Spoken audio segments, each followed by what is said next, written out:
to the Warzone Amateur Hour podcast.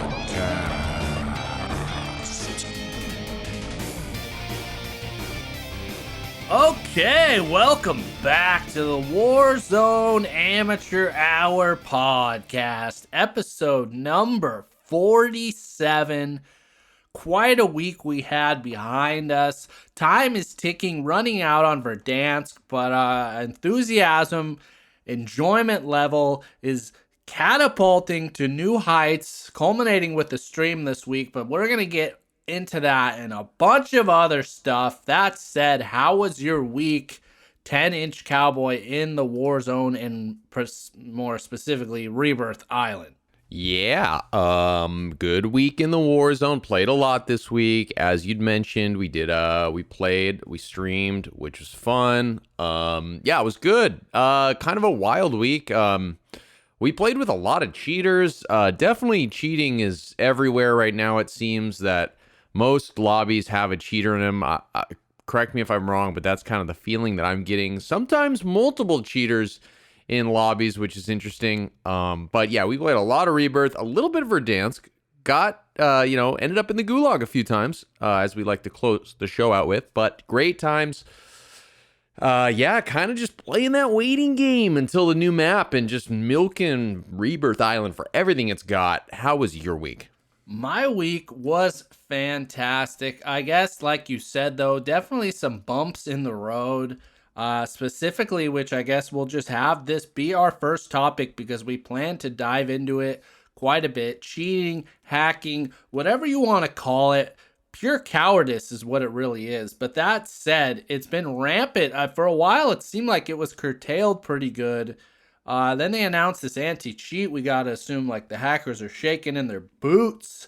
But this week, it's just, even on, it used to be a rare thing on Rebirth. Now we're encountering more and more, and specifically, you can tell it's a hacker at this point in time because there's this unreleased, like, Scream, the film, the 90s slasher, Wes Craven classic horror film, the guy with the ghost face mask that is available in Warzone. Not yet, soon, it's unreleased, but the hackers got their little fucking hands on it, and we've been running into those guys quite a bit. Yeah, there's gotta be a way for, it's like you can look at somebody now. You could just, by the skin that they're wearing, you could tell they're cheating without even question. Like, how are we not able to control this situation? Yeah, and I've noticed a few of those, not just once, but multiple times, seeing skins where I'm like, oh, that's a cool skin. Is that new? And it's like, oh no, that guy's fucking hacking. That's why he has that skin. And I'm sure we're going to talk about, we actually played. We got auto-filled with a cheater, with a hacker, and I didn't even believe him at first. It was such an insane situation, which I've never encountered that, like auto-fill on Rebirth getting paired with a cheater. Total bullshit. It's just insane. It's everywhere right now. It's everywhere. Well, yes, as the Cowboy touched on, a real unique experience this week never happened to us before in the history of our careers. We were running the Rebirth Island Quads playlist, but we only had 3, so we did a little fill action. We get a guy joining us. Every time I'm always on the lookout, who's our 4th guy, because sometimes they screw you. They don't give you that 4th person. So I was looking and I'm like, oh, we got a guy. His clan tag or regiment tag is Hacks, H-A-X. And then he gets on the mic and he's like, yeah, you got a problem with that? And I start laughing. I thought, oh, this guy's got a funny sense of humor. We're joking. Then, as we're in the helicopter doing the cutscene, we see the Scream mask. Cowboy comments on it. Guy says, yeah, it's unreleased. And nobody, I'm kind of at this point, the wheels start turning in my head. Like, I assume this guy was joking. It was all in good fun. He has hacks, blah, blah, blah. Then I'm like, wait, maybe this guy is hacking. Yeah, and I didn't take him seriously either. I was like, oh, that's funny. Yeah, whatever, loser. So we start playing, and I think we dropped on Control Center, right? And we definitely dropped correct, with another team or two. And pretty quickly on, we wiped both of those teams. And I think I didn't realize it at the time, but yeah, then what happened? I think he had like 5 kills in the first like 2 minutes, and it was like, whoa, this guy's pretty good. That's what I was thinking. But little did I know he was cheating. You knew what was going on pretty early on, I think. So yes, we drop control. I'm playing terribly because my mind's just like I couldn't believe it. I'm like, oh my god, I can't be doing this. And then I'm thinking, oh well, maybe we're gonna lose because we're all getting kind of killed. But then somehow we pull it off. As the loadout's coming in, he's like calling out that another team is pushing towards us. Like, don't go over there. There's a team, and I'm like, okay, this guy's fucking cheating. And then I forget exactly what had happened. Like, maybe you asked him, how do you know that? And he said, because I'm cheating. And you're like, wait, you're cheating for real? And then he gets on the mic and he said, yeah, I am. And you're like, why? And he says to the 10-inch cowboy, because if you can't beat him, join him. That's how he feels. That's his rationale. That's what this pathetic loser tells himself when he fires up these cheats, heads on to Rebirth of Verdansk, and beats the shit out of amateurs and pros alike like us, Cowboy. What do you think of that? I think he's a piece of shit. And I'm pretty sure I told him that he was a piece of shit. And then immediately after that, whoever was the party leader pulled us out. I believe I told him, in response to him saying, if you can't beat him, join him, I told him straight up, I was like, that's not how the world works, you fucker. And then immediately after that, whoever was the party leader pulled us out. So we fucking bailed on that guy. That was me.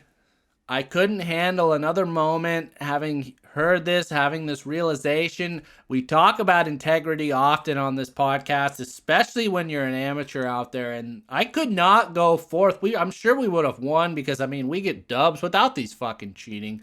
But yeah, disgusting. And yes, as you said, that is not how the world works. It was a legendary quote. The last thing he heard, I hope it resonates in his mind and maybe he takes a hard look into the mirror because I'm sure that happens to him a lot. I hope so. If you're out there, you're a fellow amateur, you get paired with a cheater, you confront them, and then you fucking quit out. Yeah, that's the way to do it. That guy's a total loser. He probably doesn't have a job. Screw him. And the whole rationale of if you can't beat him, join him, like he makes it sound like it's impossible to be good at Warzone or to get wins when we're playing on Rebirth Island. I think right before that round we had a win and nobody was fucking cheating on there. Half of us are playing on consoles. Like, if you got some good communication, a little bit of elbow grease, you know, switch up your little controller layout, maybe even, you're going to find some dubs. You don't have to be a loser like this guy, all right? So we just want to really hammer in that cheating is the scummiest of scum move. Yeah, that guy sucks. And yeah, I mean, you can get the W's. You don't need to cheat. I mean, that's what I don't understand. It's like, if you're cheating, then like you're probably going to win every match, right? Like if you're cheating and not winning, you're a total fucking loser on top of being a total loser. So I don't understand if you're cheating, like where's the fun in that? Like the whole point is like when you win, it's supposed to be like a celebration, a rare occasion. It's not like if you won every single match, it wouldn't be fun. And that's what I was trying to ask him. Like, why are you doing this? Like, what is fun about that cheating? Like, it's not like every single person in the game is cheating, so you have to do it to just like compete. It's not like that at all. Like, there's definitely dubs to get out there not cheating. Makes no sense to me. These guys are scum of the earth. They're ruining our experience. I hope they're talking about this anti-cheat. As you said, as soon as they brought up this anti-cheat and revealed the name of it or whatever, that silver bullet vibrator thing, the picture that they put out there, it's like, as soon as they announced that, I feel like the cheating went up like crazy. I don't know if there's like discounts on the cheating programs, the software applications you can buy online now. So there's like fire sales on those websites and people are stocking up on them. But it got out of control over the last week, I feel like. Well, yes, you just highlighted it. That was one of the big pieces of news that came down this week. People were like theorizing maybe they're dropping the anti-cheat first. You gotta realize when it comes to Warzone, Activision, all these guys, when they're gonna do something cool, like they're not just gonna fucking do it. They're gonna tell you they're gonna do it about 3 or 4 more times, make you wait for it. Yeah, when they're gonna do something cool, they set an announcement date to release the cool news months ahead of it actually be like whatever it is actually fucking coming out. They've got like multiple milestones that are pure bullshit before it actually is unfolded. Sorry, continue.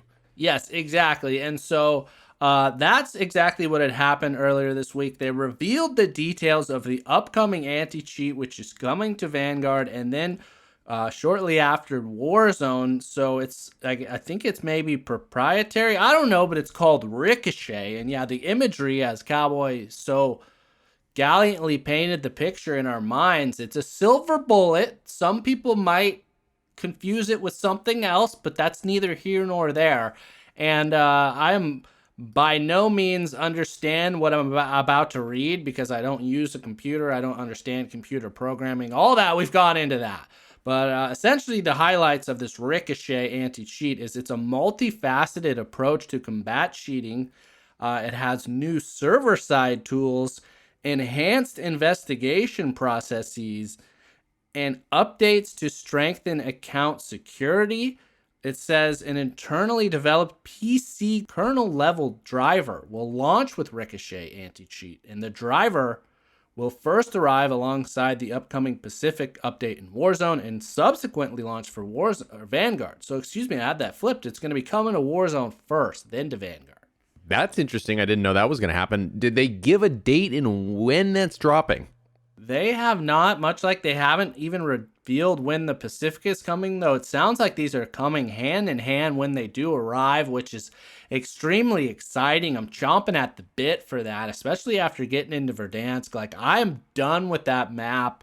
Maybe the Pacific will be just as bad for me, but the allure of that battle royale, the pacing, everybody knows the map better than me. I get my ass kicked way too much. I like the new Gulag, but that's kind of a foray into a new topic. But that said, that's the details of Ricochet anti-cheat. Yeah, can't come soon enough. Curious to see how it actually works. That what you'd read to me, the first part of it, before you started talking about kernels and stuff. I don't know what a kernel is for software engineering, but just mumbo jumbo, big words. I don't know what it means, but I'm hoping that it's tangible, usable shit. You know what I'm saying? Like, it seems like they're saying all the right things and doing all the right things, but all I'm seeing are, scream-faced mofos in Rebirth, cheating, being put into my groups. I want him out of here. I want him dead. I guess remembering on what some people were elaborating about that, the specifics of that is essentially what it does is it goes in and it looks at your computer, and I think it kind of checks to see if there's any other applications communicating with Warzone. Not quite sure. So that's the good news. However, the bad news is apparently, and again, these are rumors floating around Twitter, but apparently the details of this Ricochet anti-cheat leaked into the hacking community, and now there's an army of hackers trying to reverse engineer it so that they can already have it busted on day one. Frightening there. Oh my gosh. Could you imagine if they roll out this anti-cheat and it just gets totally debunked in the first day? I mean, what does that do to a game? Oh, that would be such a bummer. I really hope that doesn't happen. I do as well. We're going to keep praying that it doesn't, but we will see. Only time will tell. We have to wait. Vanguard is rapidly approaching. Again, Vanguard's release date is coming in a matter of weeks. That is November 5th, 2022. So we got to hope, we got to pray that Warzone, the Pacific, new anti-cheat are all shortly behind that. You know what I mean? Yeah, I know what you mean. But so let's go down this timeline again. Vanguard released on November 5th. And then when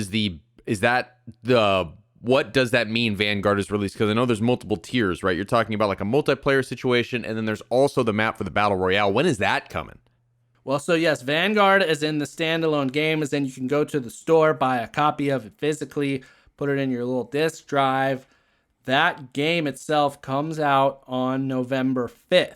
With it, is the full slew of multiplayer. There's a campaign also as well. That's going to be doing its own thing separately. There's not going to be, I think the integration in terms of probably the battle pass will start new for Vanguard. There'll be purely Vanguard items, weapons, all that through the unlocking, kind of like when we switched to Black Ops Cold War.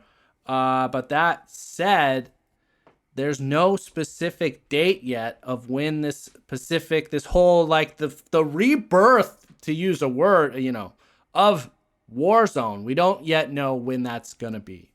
Got it. I'm just trying to line up and see. Hopefully, we the Warzone gods fall in our favor, and we get that map, the new Battle Royale map, on our 1-year anniversary. Oh, how sweet would that be? We're going to keep our fingers crossed that it's coming down the line. That said, we've touched on the horrific, jumbled, convoluted storyline that has followed Warzone since the beginning, though we've really specifically dived into this current storyline of the Black Ops Cold War Stitch Adler saga. And it was refreshing to see this week, though, that the Vanguard story trailer dropped. Their little cinematic, their story they're going to tell. And it actually made sense and was pretty cogent. What did you think of that?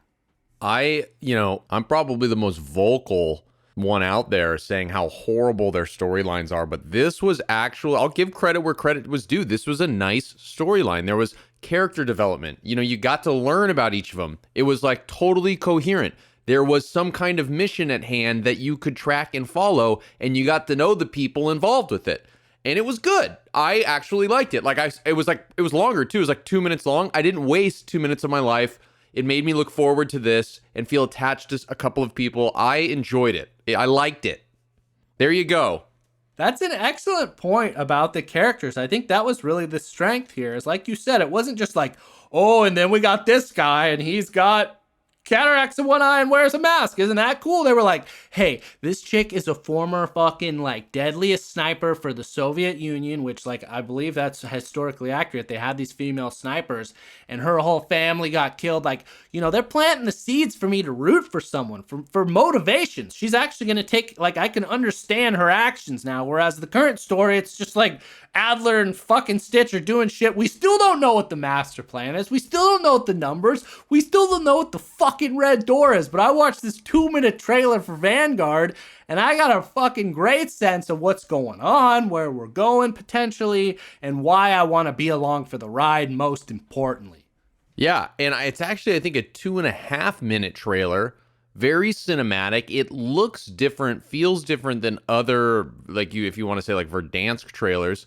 And yeah, I believe it's narrated by one of the main people now, and he's like introducing these characters and the people on his team, so you feel like you're a part of the team as well. It's inspiring. It's like I believe that the tagline they use is every hero has his origin or has an origin, and this feels like we're starting the journey with them on this new map, and it's just like smart. It's like it's storytelling. It's not you don't have to like confuse people to get them interested in things. Like you could just tell the story how it is, and we'll care about them. It's as simple as that. God damn it. Yeah, like World War II's over. The fucking people from the Nazi Third Reich are like still floundering around trying to get it back together. And this ragtag crew of fucking, World War II vets are getting together to stop that. And not only that, is they tie in the whole name of it all together at the end. He's like, we are the Vanguard. I was like, whoo, that is clean right there. Like, do we even know why it's Black Ops Cold War? Like, what about the fucking storyline with Stitch has any sort of tie-in with the Cold War? It literally does. Was that a question or was it rhetorical? Yeah. I'm just like, I guess it's rhetorical perhaps in nature. Yeah, it's so bad. And what's cool is that these characters, like, I think one of them's like a crazy pilot, which is super entertaining. Like the crazy pilot guy who's making other guys like crash into cliffs and stuff like that. Yeah, you got that awesome sniper girl that's like just like a total badass. And then I think there's like another dude, like demolitions expert who like hates authority. Yeah, the demo expert. Yeah, it's like it's almost like, and we don't need to go down the movie rabbit hole, but it's almost like the Ocean's 11 cast of like this ragtime group of people that each is like kind of super specialized and good at what they do, and now they're going on a mission. It's like, boom, basically like a movie, Yeah, so we're sold. Now the real question, I guess, from this is, will that carry over to the storyline with Warzone? Like, are we gonna get a new storyline when the Warzone, like, how do we end up in the Pacific in the world of Warzone story? We don't yet know that. Are they gonna still have, like, try and connect these extremely frayed, like, damn near set on fire threads from the current story? Or are they gonna hopefully fucking start over? I don't know. That's yet to be seen. But it was nice to actually like see a cinematic that I could watch and enjoy and kind of go like, huh, afterwards. Yeah, I feel like that's a question that I would typically ask you. Like, how does this play into that? I don't understand. And then you typically a more coherent answer or no answer at all, because they typically don't blend things together very well. But I think, I mean, I don't. I mean, in Verdansk, let's revisit Verdansk. It was modern day, and then it went back to 1984, and then now it's getting blown up. There was also, again, yes, this ghost zombie ship that had crashed from an earlier period, which I don't think we know when that was, right? Maybe that's tied in. Maybe that's a old World War II vessel. Maybe they use that ship that went missing as like some kind of narrative tie back to like, maybe it opens up and we're on that ship. And then somehow it was in the Pacific. And then that maybe at the end of, Vanguard, that ship is the only thing that escapes and it ends up crashing into Verdansk. And then all of a sudden it comes full circle. I have no idea. I'm spitballing right now. These are genius ideas. And if Activision is listening, we should have a conversation. But I don't know how we go back in time again to the 1940s in the Pacific. I have literally no idea. Well, I think from a legal perspective, you've stated it on the record. If they steal that idea, we got to imagine we got a case there. But that said, not sure where they're going to go. Like you've touched on, the story is so goddamn wacko, and we'll accept anything at this point, that they could really do whatever they want if they did want to tie it together. Like, yeah, like you said, Verdansk is getting nuked. There's no way off the island. And then, there's this fucking ghost ship that's now abandoned because we killed all the zombies. They get on it. They go back out to the Bermuda Triangle, whatever that was, and zap back down to the fucking World War II era Pacific. Yeah. Again, was it a Bermuda Triangle? See, that's the thing is that I pretty much like exact opposite ends of the Earth, like the Bermuda area in the South Pacific. Well, that is a figure of speech. It's like, the zone you go into and the laws of space-time continuum could get bent. Yeah, I mean, I'm not gonna, hold my breath for a incredible tie together here, but I'm curious to see how they tackle it, as always. Yes, we will be tracking that for all of y'all. But that said, there was some definite Vanguard news this week when it comes to Warzone, which was very surprising, at least for the Tron man here. And that was that Vanguard content is now available to be unlocked in Warzone in the current Season 6 Battle Pass. There's 24 tiers of Vanguard content that have been added to the Battle Pass. Wow. 20? Oh, yeah. I think that happened. I remember I opened up the Battle Pass and all of a sudden it was like, it showed me all these different tiers. That's what that was, right? Yes, and retroactively, if you have gotten past one of these tiers, you automatically get that stuff. Now, included, though, among these items, it's not just cosmetics, it's not new stickers and all that. There are new Vanguard guns in Warzone currently. You cannot, I don't believe you can customize your loadout, but you can unlock them in the Battle Pass, equip them as a loadout, and use them in the game. They are all built out. They all have the 10 attachments filled out. Again, but I don't believe you can tweak that at the moment. But it includes the STG, which is really what I ran during the Vanguard beta, and then the M1 Garand. I got killed by the STG at one point. It seems like the thing slaps hard, though I haven't heard its meta yet. But right now we have 3 iterations of Call of Duty guns in the game. We have Modern Warfare 2019, Cold War Black Ops, and Vanguard guns all partying together. Wow, it sounds like a pretty exciting party that I would need to get in on. I'm not sure. What level of the Battle Pass do you unlock these new weapons? That's a great question, and after checking it out, it appears the M1 Garand comes in 2 different builds, 2 different blueprints that are available through the Battle Pass. One, which they're calling the Bone Rattler, almost misread that, is tier 24, and then the Warning Track blueprint for the M1 Garand is at tier 64. And then for the STG, similarly, 2 models, 2 blueprints. The White Obsidian blueprint available at tier 34, and the Heirloom blueprint at tier 72. Haven't yet heard if there's a preference in the community among one of those. I'm sure there are, but again, they're pre-made builds. You can't alter them, but you can put them on loadouts. You can run them in Warzone right now. Did you say White Obsidian? Yes. Well, what I don't understand is obsidian is it's a volcanic glass, right? It's like that really sharp volcanic glass that is cooled lava, right?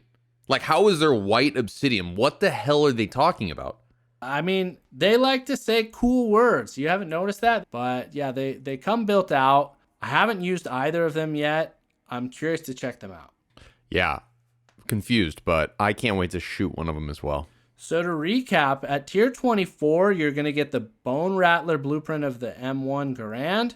At tier 34, you're going to get the White Obsidian of the STG.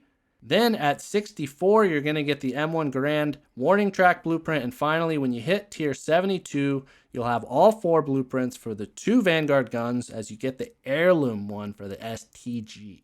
Okay. And you cannot modify the attachments on these, right? That is correct. That you do not have the ability to use the gunsmith or to add camos to Vanguard weapons in Warzone as of now. Gotcha. Yeah, that makes sense. Yeah, that makes sense. I guess that makes sense. I mean, because obviously things are going to change completely when it comes to attachments with Vanguard. You're not going to have those options now. And I don't pay too much attention to my Battle Pass unlocks, so I'm wondering if I already got one of these. I got to go take a look. I want to play around with it for sure. Yeah, we should do that maybe after this. But the main benefit they're saying of kind of running with these now is although you can't mess with them, you can level them up. So when the time comes that the gunsmith is unlocked, you'll have that many more attachments. You'll have these 2 guns, which I'm guessing they're going to probably make pretty viable, although maybe not meta, if they're releasing them now into the community. Yeah, I would imagine, yeah, because this incentivizes gameplay. You unlock the gun. It has to do with the battle pass, purchasing. And then, yeah, of course, it's going to probably be meta because then there can, it makes sense. Well, let me ask you this. I wonder we don't know the answer to this question, but when Vanguard is released, I wonder how difficult it's going to be to unlock it at that point. You know what I'm saying? Are we getting kind of an easier route to acquire these guns if they end up becoming meta early on? You know what I mean? It's a good question, and I'm curious to see, are they unlocking the attachments that much more quickly because we now have 10 slots as we've touched on weeks back, or is it going to be just that much more of a fucking grind to level one of these guys up? Yeah, I don't know. Interesting. I don't know. It'd be great to get a shit ton of use on this, and then Vanguard comes around, you already got it leveled up, it's the meta, you jump into the new map, all cylinders firing. I mean, that's the thing. It sounds like in theory, right? But the other guns are still going to be around, though. I got to say, it's encouraging now that they've introduced these Vanguard guns, and to my knowledge, to my firsthand experience in the Warzone, they don't seem to have supplanted, really.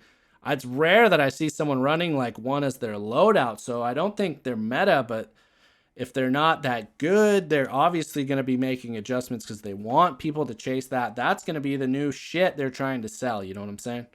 Yeah, that's a good point, for sure. So the answer to every question you have is money. As the cowboy often says, his slogan here, very cold-hearted, but realistic. And, although I haven't really run these Vanguard guns, I've maybe shot 1 or 2. A man who has JGod, who did some initial testing, said the STG is similar to the Cold War AK in terms of TTK and fire rate. So that kind of intrigues me. That's the one I'm looking to check out. Yeah, if anything with the old AK, you're all about, baby. Well, speaking of the AK, a bit of a surprise as we streamed this past week. Thanks so much to everyone that took part in the live stream or has watched since then and commented. We really appreciate y'all. The cowboy, I learned by spectating him live on stream, is he's running an AK-47 sniper support with his Kar98, his beloved Kar98. Do you want to share about that for the record? Yeah, I can. I basically was using my sniper support had been for a very long time the MAC-10. And that's cool. The MAC-10 is great, but it's pretty short range. It's not something that hits from the mid-range very well. It's moves quick. I love it as an SMG. So, I kind of had this epiphany. I'm sure a lot of people have thought this before, and I'm going to sound like an idiot for kind of explaining this, but I wanted that mid-range. I thought that I had to have, I didn't know what was more important to me, and I was wrong, I think, that I thought having the close-range SMG was more important than something that also slapped at mid-range. And so I kind of reevaluated where that balance was. And I had thought back to a time when one of my favorite kind of loadout combos, which I believe we talked about on a previous podcast, was the Kar FFAR combo. And one of the reasons I really liked that was the FFAR obviously had a pretty solid during its reign. It had a pretty solid mid-range damage profile. So I was talking to a friend of the pod, Sparks, and he said that he had been running a short range AK, and I was like, maybe that would be a good sniper support weapon, because the AK does slap, but I always was turned off from the AK because I had only used it in a long range capacity as an AR, a long range AR, and that has too much recoil for me. I just don't do well with that. But I had built the short range loadout, and to my surprise and excitement, it hits very well at a short range. It's surprisingly more mobile than I thought it was going to be. It also does damage in the mid-range level way more than the MAC-10 ever did for me. So I'm really enjoying that loadout class.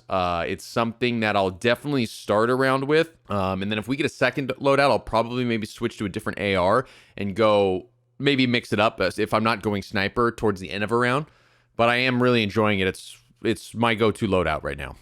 So let it be known, on the day of October 18th, in the year of our Lord 2021, the 10-inch Cowboy hereby decrees that he is a fan of the AK-47 and loves it and runs it and acknowledges it. I wouldn't quite say that. I'm a fan of a short range build on the AK-47. I'm not a fan. It's not my favorite overall weapon. I'm using it in a certain capacity that is very limited and only to the thanks and support of our friend Sparks, not to you. Wow. Okay. Well, there's some real bitterness there, but I'll let it go. I'll be the bigger man. I'll celebrate the fact that you finally come around. I guess it took somebody else recommending it for you to break through this little bias of a wall that you built up, discovered its versatility. Well, you had never recommended the short. I fucking recommended that it has two different builds, and I said at one point I was running both. So I will not stand for that slander. Not here, not now, not ever. Yeah, I guess it took someone that knew my gameplay to say, oh, you would probably benefit from the short range build in a sniper loadout, and it took someone that knows my gameplay to recommend that to me. So that's what ended up happening. So there's that. Well, speaking of knowing gameplay, we streamed. It was a fantastic time this past Friday. It was pretty incredible. We got a victory on our opening round. Unfortunately, that was the only victory of the stream. We had many second places that followed, some insane gameplay, some amateur moments for sure. But great energy, great positivity. What did you think of the session this past stream?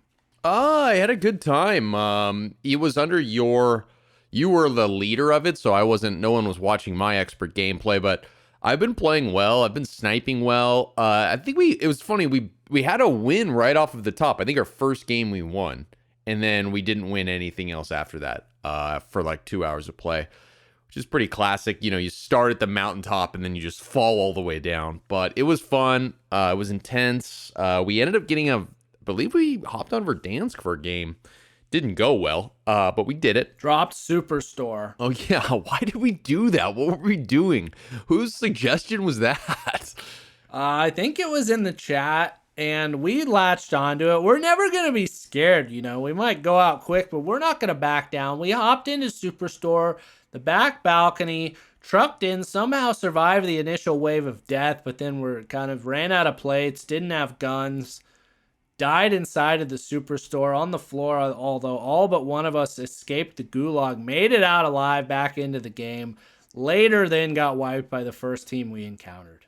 Yeah, it wasn't the best showing, you know, it wasn't on the big map, but you know, that's how it goes. You know, dropping Superstore, you know, it's a risky spot.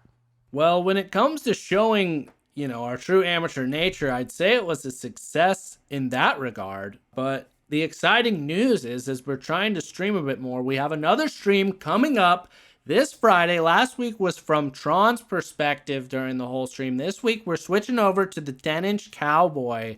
So we'd love to have you hopping on our YouTube, probably be around that same time, maybe a little earlier there. That's going to be Friday, October 22nd. We'll be announcing it on our Twitter. Stay tuned, and Discord as well if you're not on there.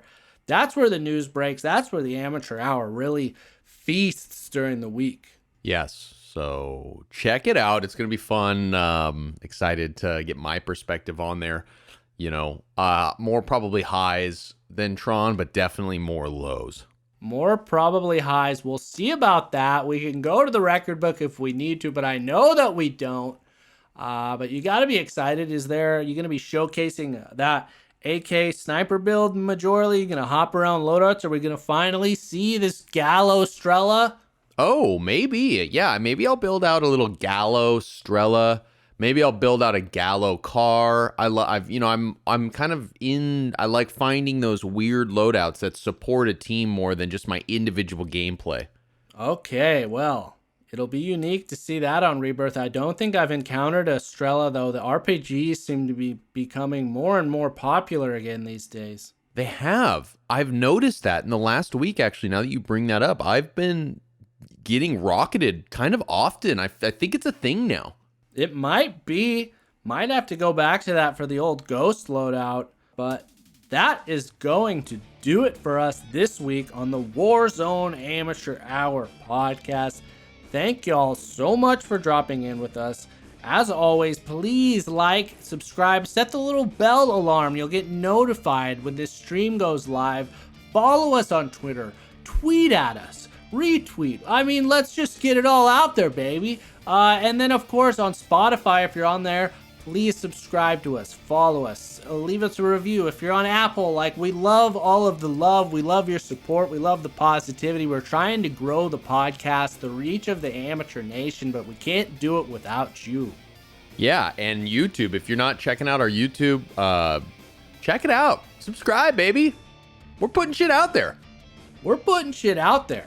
And we'll be putting more of it this Friday on the stream. So until then, good luck in the gulag.